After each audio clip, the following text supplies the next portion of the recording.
Welcome to the deep dive. Here we take complex ideas, distill them down, and really unpack them into powerful insights designed just for you. Today, we're embarking on a truly profound journey. We're diving into a topic that touches every single one of us: the art of cultivating lasting happiness. Our source material for this deep dive comes from the book The Inner Path to Lasting Happiness. It's a rich distillation of these transformative discussions between the Dalai Lama and psychiatrist Dr. Howard Cutler, drawing specifically from their seminal work, The Art of Happiness. Huh. Our mission is pretty clear: to extract the core nuggets of wisdom that show us precisely how to cultivate true, enduring happiness from within. And this is such an exciting topic, isn't it? And vital, too. Because, for so many of us, the pursuit of happiness feels like chasing a mirage sometimes. We're constantly looking for it in external places, things, achievements, maybe even other people, only to find that any satisfaction we get is just, well, fleeting. It evaporates far too quickly. This deep dive, I think, promises to deliver some real aha moments, showing us why true contentment can feel so elusive, and maybe more importantly, how we can actually grasp it, not just temporarily, but, for the long haul. Absolutely. And right from the very beginning, the Dalai Lama makes an incredibly clear and foundational point. He acknowledges that happiness is quite simply the primary goal of all human beings. Full stop. Every action we take, every decision we make, consciously or unconsciously, it's all driven by this fundamental pursuit of well-being. Yet, as you just touched on, for so many, this pursuit leads to, well, deep frustration.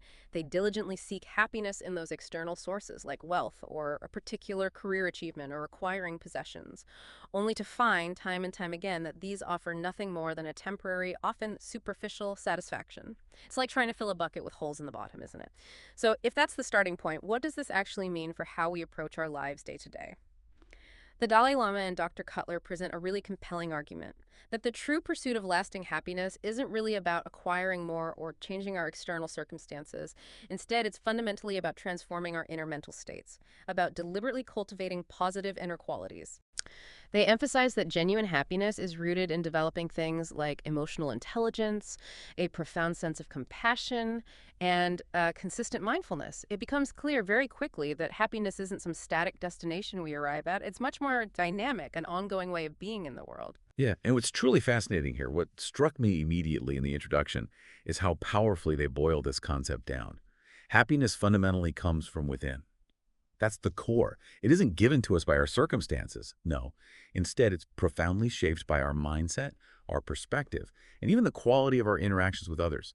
The core message is that true, enduring happiness blossoms when we consciously align our thoughts and actions with compassion and mindfulness.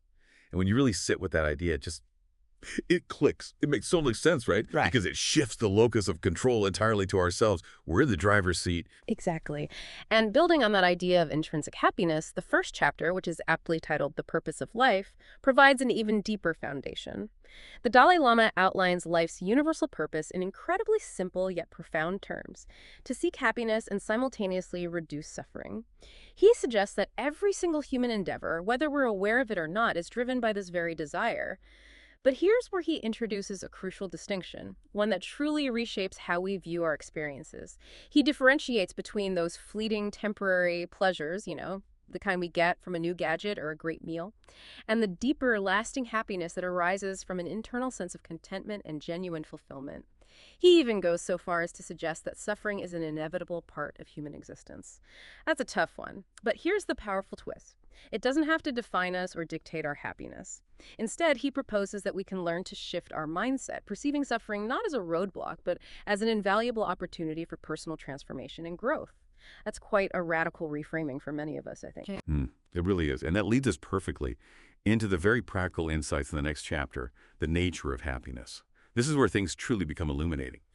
The Dalai Lama asserts that happiness isn't some permanent static state we achieve and then just have, like an object. Rather, it's a dynamic mental attitude. Think about that for a second. It's primarily shaped by how we choose to view the world, by our underlying mental state, and crucially, by how we choose to respond to life's inevitable challenges. While external circumstances certainly play a role, we're not denying their impact. The book makes it very clear that our interpretation of those circumstances is what ultimately determines our level of happiness. It's less about what happens to you and much more about how you react to it. Okay, let's unpack this a bit further because this is where the concept of mental discipline becomes absolutely vital. It's not just theoretical, it's the intentional ability to gain some measure of control over our own thoughts, to focus our attention deliberately, and critically, to challenge those ingrained negative thought patterns that often run on autopilot. We all have them. The Dalai Lama isn't suggesting we suppress thoughts, that's not it, but rather train our minds, much like you'd train a muscle. It takes practice. By cultivating this inner discipline, we can significantly reduce the debilitating grip of emotions like anger, fear, jealousy, those emotions that consistently interfere with our capacity for happiness and inner peace. It's about learning to respond to discomfort or adversity, not with immediate emotional reactivity, but with a sense of equanimity. That's a profound inner calm and balance, even amidst chaos. And with conscious awareness, this allows us to perceive challenges as genuine opportunities for growth rather than simply as sources of unhappiness or despair. That's such a crucial point, and it's truly empowering, isn't it? The core takeaway from this section, for me, is that genuine happiness isn't something that randomly happens to us. It truly arises from our mindset.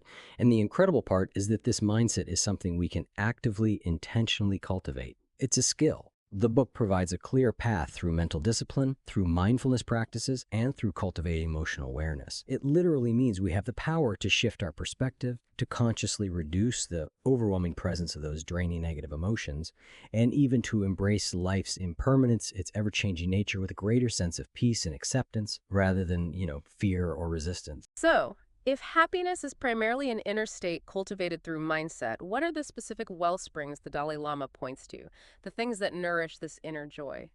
Moving on, the book identifies several key sources of lasting happiness, and each emphasizes that it's rooted in cultivating specific mental habits, not external acquisitions. One of the foremost is compassion. And this isn't just a fleeting feeling of pity, not at all. It's the genuine desire to alleviate the suffering of others, coupled with the active intention to do something about it. The book highlights how this act of caring for others and actively working to reduce their suffering brings immense fulfillment and a deep, undeniable sense of connection that resonates deeply within us. Absolutely. And that leads directly into another key source, contentment. Now, this is a profound shift in perspective, really is. It's about learning to be truly content, deeply satisfied with what we already have, rather than being constantly driven by this desire for more, more, more. The state arises when we consciously choose to release our attachment to material possessions or external achievements or even certain outcomes. It's a liberation from that endless cycle of craving that so often keeps us from appreciating the present moment. The Dalai Lama explains that our attachment to things like material wealth or fame, or even just the idea of constant success, it often leads directly to dissatisfaction. Why? Precisely because these things are, by their very nature, impermanent. They can't last. And ultimately, they're unable to provide the deep, abiding fulfillment we truly seek. Right. Then there's the consistent thread of mental discipline, which we've already touched upon, but it's such a cornerstone it bears repeating. This is the practice of training the mind to remain calm, balanced, and acutely aware even in challenging situations. It's presented as an essential skill for reducing the pervasive anxiety, chronic stress, and other negative emotions that constantly chip away at our happiness. And finally, perspective, which is huge. This involves consciously developing a positive mindset, cultivating an attitude of profound gratitude for what we have, and consistently focusing our attention on the present moment rather than getting lost in regrets of the past or anxieties about the future. So the core revelation from this section is incredibly clear and powerful, I think. True, enduring happiness doesn't come from acquiring more or chasing external pursuits. It doesn't work that way. Instead, it flourishes from within through the intentional cultivation of qualities like compassion, profound contentment, and rigorous mental discipline. It's about a fundamental shift in our focus away from those draining external desires and attachments, and resolutely towards the unwavering wellspring of inner peace. It's definitely a challenging practice, no doubt, but the rewards, they're immeasurable. Now, let's delve into navigating the inner landscape a bit more, particularly how we deal with those really challenging emotions. The book dedicates significant attention to overcoming negative emotions like anger, hatred, fear, jealousy. We all know them. The Dalai Lama explains that these emotions are not just unpleasant, they actively contribute to mental suffering. They are significant barriers to experiencing lasting happiness. He notes that these powerful emotions often arise precisely when we're disconnected from our inner peace, when we allow our attachments to external outcomes or even our ego to kind of take control. To combat this, he introduces the profound practice of mindful awareness, which is simply the ability to observe our emotions as they arise, without judgment and without getting completely swept away or defined by them. It's about creating a little space between you and the emotion. And crucially, he brings in the vital role of self-compassion in managing these tough emotions. This is so important. It's not about self-indulgence or letting yourself off the hook. Not at all. It's about treating ourselves with the same kindness and understanding we would offer a dear friend who is struggling. By learning to be gentle with ourselves, particularly when we make mistakes or face difficulties, we can significantly reduce the impact of these negative emotions. He also heavily emphasizes forgiveness, both of others and ourselves, as a profound key to emotional freedom. The book argues that holding on to grudges, resentment, or self-blame only increases our mental burden, just weighs us down. It blocks our path to happiness. Forgiveness in this context is really a gift we give ourselves. That concept of emotional freedom leads us directly to another profound idea explored in the book, particularly in a later chapter: the transformation of suffering into happiness. Which sounds almost paradoxical, doesn't it? The Dalai Lama acknowledges quite realistically that suffering is an undeniable and inevitable part of the human condition. It's just part of life. It's not something we can simply wish away or avoid forever. But here's the pivotal insight. Suffering doesn't have to define us or crush us. Instead, how we choose to respond to suffering determines whether it leads to greater personal growth and wisdom, or whether it spirals into deeper despair. He argues convincingly that suffering can indeed be a source of profound wisdom, deeper compassion, and incredible inner strength if we approach it with mindfulness, a willingness to learn, and an open heart. Mm. And what makes this particular insight even more powerful and authentic is that Dr. Cutler notes the Dalai Lama's perspective on suffering isn't just theoretical. It comes from his own profound personal experience of immense hardship, particularly his life as a refugee after being forced to flee Tibet. He knows suffering intimately. So the core message here is truly transformative. Suffering isn't necessarily an obstacle to happiness. It is incredibly a potential transformative experience. By consciously changing our perspective and our approach to it, we can actively use suffering as an opportunity to cultivate personal growth, build emotional resilience, and deepen our understanding of ourselves and the world. It shifts from being something to fear to something that can potentially enrich us. Quite amazing, really. Yeah, it really is. And with that understanding of our inner landscape, let's connect this powerful wisdom to our relationships with others. That's a huge piece. The book delves into how compassion, that genuine desire to alleviate the suffering of others, is not only one of the most powerful sources of our own happiness, but also vital for a meaningful life.